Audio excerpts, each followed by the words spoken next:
अक्सर देखने में आया है कि घर का भेदी जब घर में डाका डालने का इरादा करता है तो घर वालों के खाने में कुछ मिलाकर उनको सुला देता है। कौम को सुलाने के लिए मज़हब से बढ़कर कोई कार्ड नहीं था और इसके इस्तेमाल के लिए मौलवी से बढ़कर घर का कोई भेदी नहीं था।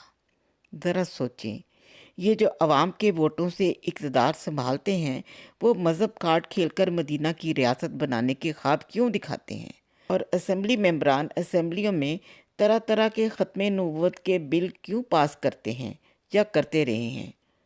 अभी पिछले दिनों असेंबली के कई मेंबरान ने असेंबली में खड़े होकर ख़त्म नबूवत पर तकरीरें करके अवाम के जज्बात को भड़काने की भरपूर कोशिश क्यों की? क्या इनको अवाम के मसाइल नज़र नहीं आते? इन मसाइल के हल की बात क्यों नहीं करते? मज़हब हर इंसान का ज़ाती मामला है। अवामी नुमाइंदों का काम अवाम के मसाइल सुनना और उनको हल करना होता है, ना कि अपनी ज़िम्मेदारियों को पसे पुश डालकर अवाम को ये बताना कि वही सबसे बड़ा ख़त्म नबूवत का मुहाफ़िज़ है।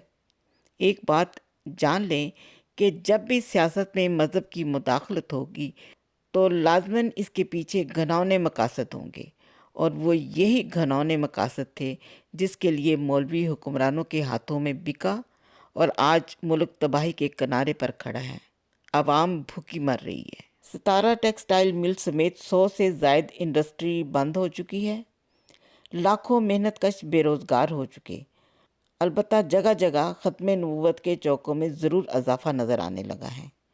आवाम को अब समझ जाना चाहिए कि ख़त्म नबूवत की हिफाजत के ड्रामे के पीछे क्या घिनौने मकासद थे। आप लोग इस वक्त जहाँ खड़े हैं बस यही मकासद थे।